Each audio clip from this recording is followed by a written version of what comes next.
यार एग्ज़ाम आ गया, अभी तक कुछ नहीं पढ़ा। अब क्या करूं? मेरा पेपर है कल से।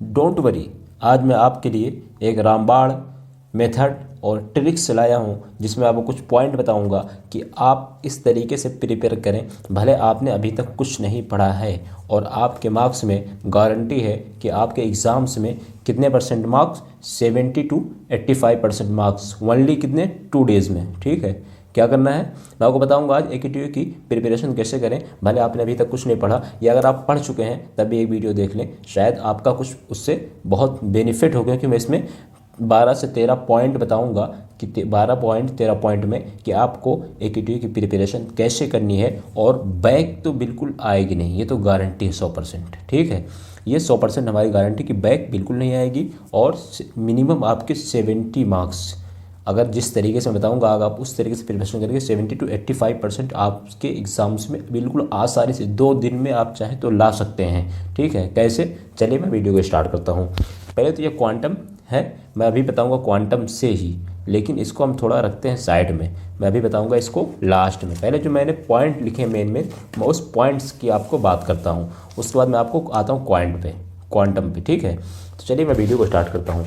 इसके पहले मैंने एक वीडियो बनाई थी कि AQTU की कॉपी कैसे लिखें, अगर चाहे तो दे सकते हैं, डिस्क्रिप्शन में लिंक मिल जाएगा। ठीक है, सबसे पहले हमारा पॉइंट है कि first unit is compulsory remembered. First unit क्या है? कंपलसरी है।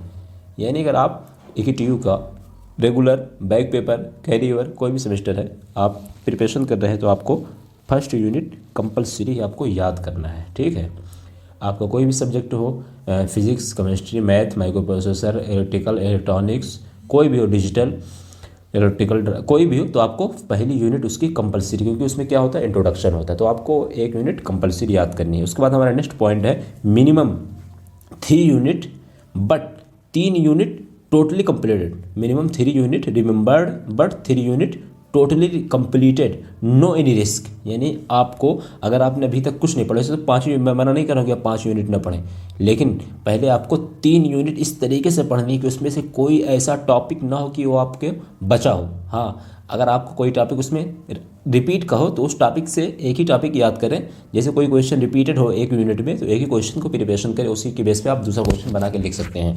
बट 3 यूनिट में कोई आपको डाउट नहीं होना चाहिए, कोई कन्फ्यूजिंग नहीं होना चाहिए।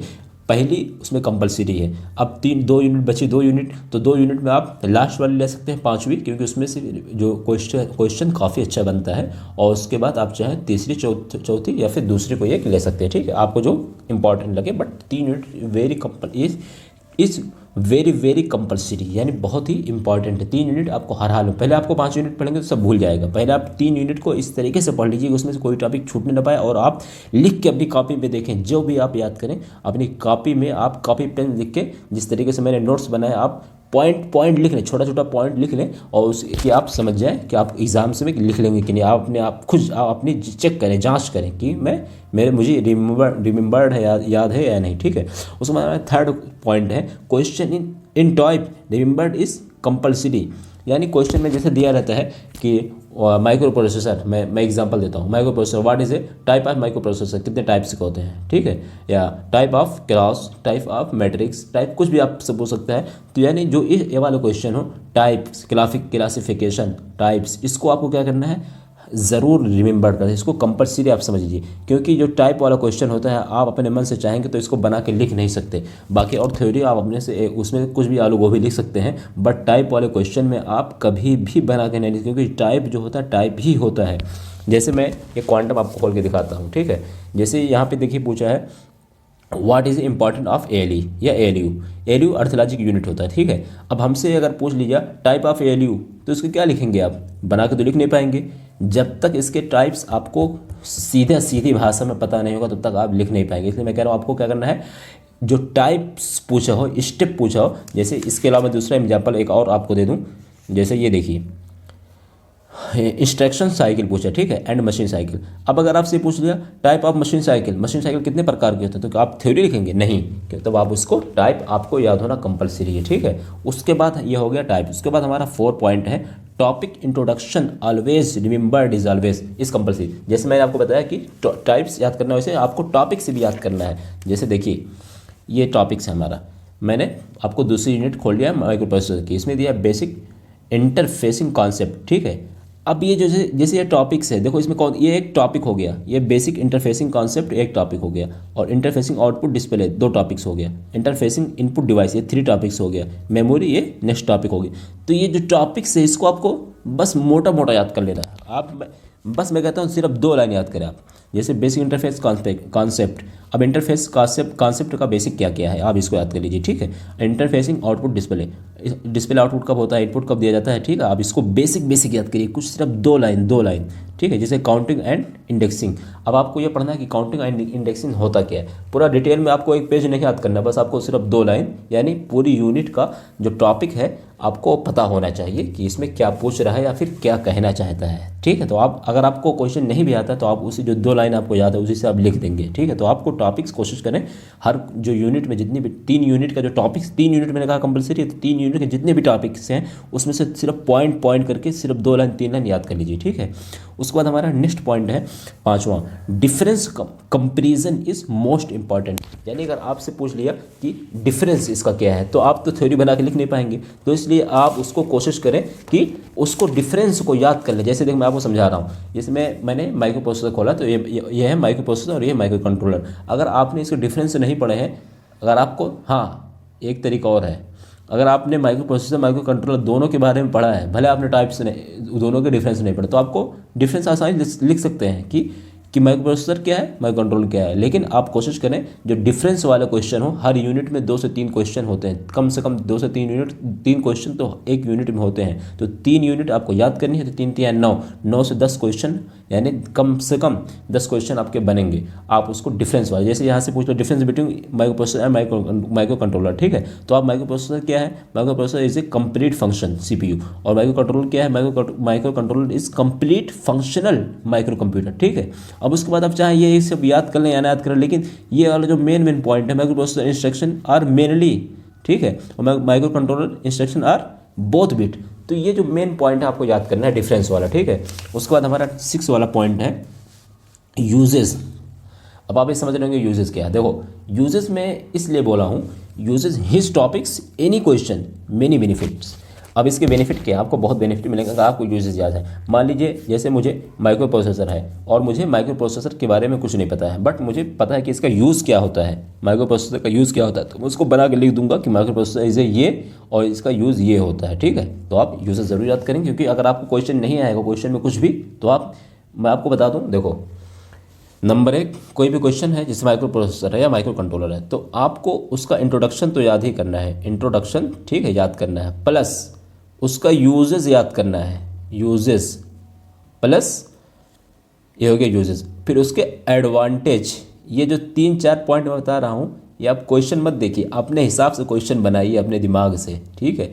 ये जो बता रहा हूँ अगर आप याद कर लें, मेरी गारंटी है कि आप कभी भी किसी भी सब्जेक्ट में फेल हो ही नहीं सकते, और आपका मार्क्स 70%, यानी अगर आपका 7 से 10 मार्क्स का क्वेश्चन है 10 मार्क्स का, तो आपका 7 से 8 मार्क्स कहीं गया ही नहीं। चाहे आपको उस क्वेश्चन के बारे में कुछ ना पढ़े हो, बट आप उसका इंट्रोडक्शन लिख दें और आप उसका यूजेस लिख दें कि इसका यूजेस, जैसे हमसे माइक्रो कंट्रोलर पूछा, हमारे हमें कुछ नहीं पता है, बट हमने उसका इंट्रोडक्शन जो है कर लिया, याद कर लिया कि ये मेनली होता है, और यूजेस हमने याद कर लिया कि ये यहाँ पे यूज़ होता है। एडवांटेज ये है कि ये वेरी कास्ट लो, या फिर ये वेरी जो है सिंप्लीफिकेशन, या ऑल जो है एरिया अवेलेबल, यानी इस तरीके से कोई भी एडवांटेज हो आप याद कर लें। और डिसएडवांटेज ये है कि very large amount, very large cost, इस तरीके से, मतलब ये 4 पॉइंट आप हर क्वेश्चन का भले एक ही पॉइंट याद करिए, मैं नहीं कह रहा हूँ इसी यूजेस, एक यूजेस याद कर लो, एक एडवांटेज याद कर लो, एक या 2 तो कर ही सकते हो इसमें से, एक तो ये हो गया वेरी कास्ट लो या वेरी कास्ट हाई, और एक ये हो गया वेरी डिफिकल्ट या वेरी सिंप्लीफिकेशन। बस इस तरीके से 2 ये, ठीक है। इंट्रोडक्शन, यूजेस और एडवांटेज डिसएडवांटेज, ये 3 से 4 पॉइंट याद करते हैं, ठीक है आपको। और उसके बाद हमारा नेक्स्ट पॉइंट क्या आता है, जो यूजेस हो गया, advantage is always remembered, is also remembered. Advantage जो मैंने बताया, अभी आपको बता ही दिया मैंने, एक ही 4 पॉइंट मैंने बता दिया, एक ही पॉइंट, ये हालांकि 4 पॉइंट अलग अलग था, मैंने एक ही पॉइंट आपको बता दिया कि एडवांटेज आपको क्या करना है, ऑलवेज याद करना है। कोई भी क्वेश्चन हो उसका एडवांटेज क्या होता है ये आपको हमेशा याद करना है। उसके बाद डिसएडवांटेज मैंने बता दिया आपको, तो ये भी आपको 8वां पॉइंट याद करना है। और नेक्स्ट देखो वेरी वेरी मोस्ट इंपॉर्टेंट क्या है ये, very very most important, figure and drawing. देखो जैसे मैं इसमें आपको समझाया था अभी, मैं आपको ये बता देता हूँ। जैसे आपने कोई भी क्वेश्चन पढ़ रहे हैं, ठीक है, अब ये है write a note on interfacing DIP switch an as an input device. अब आपको मान लो कुछ नहीं पता है, बस आप इसका थोड़ा बहुत आप इसे एक नज़र देखें कि इसका यूज़ क्या होता है, इसका एडवांटेज क्या है, इसका फ़ायदा क्या है, इसका नुकसान क्या है, ठीक है, यानी फ़ायदा नुकसान आपने देख लिया और कहाँ इसका प्रयोग होता है। अब आपने ये फिगर देखे हैं, मैंने कह रहा हूँ आप बिल्कुल सेम टू सेम बनाइए, लेकिन कुछ ना कुछ इससे मिलता जुलता फिगर आप वहाँ पे एग्जाम में ज़रूर बनाइए। तो थोड़ा टफ है, मैं आपको बता दूँ, कोई भी आप जो भी क्वेश्चन आप रिमेंबर करें, जैसे ये देखिए dry flow chart determine maximum आप 3 नंबर्स, ठीक है, तो आप इसका फिगर जब आप देखे रहेंगे तो आपके दिमाग में बिल्कुल फिट रहेगा। अगर आप फिगर वहाँ पे बना देंगे एग्जाम्स में तो ये सब पॉइंट तो आप अपने आप लिख सकते हैं। जो फिगर वाला पॉइंट है अगर आपको याद रहेगा तो उसमें पॉइंट करके लिख सकते हैं, इसे 5 से 6 पॉइंट क्या है, replace A by data point number, इसको रिप्लेस कर सकते हैं। यहाँ पे आके यस होगा, यहाँ पे अलाउ करेगा, यहाँ पे अलाउ नहीं करेगा। अपडेट पॉइंटर यहाँ पे होता है कितने स्टेप में एंड होता है, 2 4 6 स्टेप में 7 स्टेप में एंड हो जाता है, ठीक है। कंपेयर डाटा पॉइंट कंपेयर करता है नंबर विथ नंबर के साथ। तो इस तरीके से आप जो है क्या करना है, आपको फिगर ज़रूर वेरी वेरी मोस्ट। और मैं बता दूँ अगर आप फिगर बनाते हैं एग्जाम में तो आपके मार्क्स ऑटोमेटिकली क्या होंगे, बढ़ जाएंगे। अगर आपका 10 मार्क्स का क्वेश्चन है और आपने फिगर बना दिया है और आपने भले कुछ नहीं लिखा है तो आपका उसमें 6 से 7 नंबर कहीं गया नहीं है। फिर फिगर बहुत समझिए 50% मार्क्स आपके फिगर से आएंगे। आपको विश्वास ना हो आप जाके एक बार ये अंदाज कर दे सकते हो।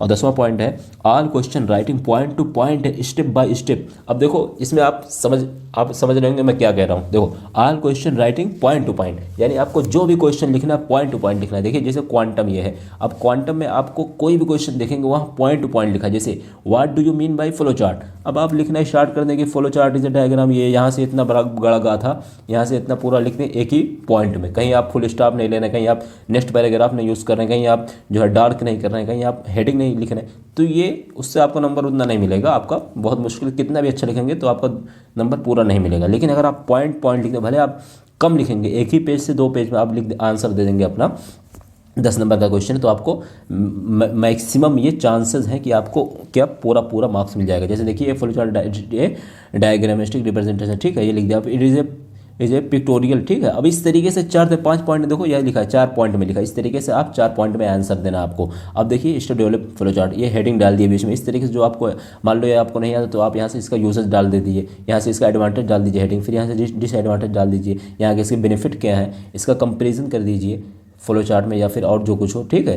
तो इस तरीके से आप जो है क्या करना है, आपको step by step point two point लिखना है, थ्योरी और गाथा नहीं लिखना जैसे हाई स्कूल इंटर वाले बच्चे लिखते हैं। हाई स्कूल इंटर वाले आपको क्या लिखना है, स्टेप बाय स्टेप लिखना है, ठीक है।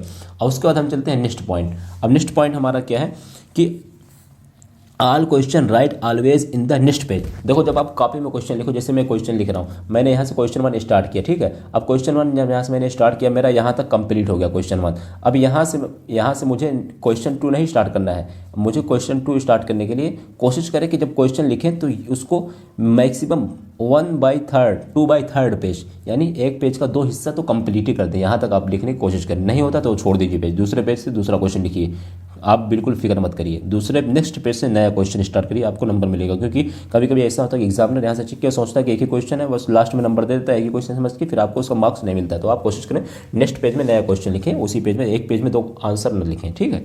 उसके बाद हमारा next point 12 unit chapter last important previous question always remember. देखो जो यूनिट आप पढ़ते हैं या चैप्टर पढ़ते हैं, बुक से पढ़ें या क्वांटम किसी नोट्स से पढ़ें, तो उसमें देखो लास्ट में जो कुछ इंपॉर्टेंट क्वेश्चन दिए होते हैं। जैसे मैं आपको यूनिट ये क्वांटम दिखाता हूँ, जैसे ये क्वांटम में यहाँ पे जो लास्ट में आपको यहाँ से ओपन करता हूँ, ये देखिए जब मैं यहाँ पे लास्ट आता हूँ, यहाँ पे देखिए क्या लिखा, वेरी इंपॉर्टेंट, ये आपको दिख रहा होगा, वेरी इंपॉर्टेंट क्वेश्चन, ठीक है। Follow question are very important, these question may be asked in sessional as well as university examination, यानी सारे क्वेश्चन आए हुए हैं। Explain the structure of the microprocessor, ठीक है। अब एक से कितने क्वेश्चन, ज़्यादा नहीं है, 6 से 7 क्वेश्चन है पूरी यूनिट में। पूरी यूनिट में कितने क्वेश्चन है, 1.3 यानी करीब 30 से 40 क्वेश्चन है पूरी यूनिट में, और आपको सिर्फ 7 क्वेश्चन इसमें बोला है। तो आपके पास अगर टाइम है तो आप इस क्वेश्चन को ज़रूर याद कर लें। ये जो इंपॉर्टेंट लिखा है, मोस्ट इंपॉर्टेंट, वेरी वेरी देखिए इंपॉर्टेंट लिखा है, आप इसको 6 से 7 क्वेश्चन है, आप इसको ज़रूर रिमेंबर कर लें, क्योंकि इसमें से क्वेश्चन फंसता गारंटी है मेरी।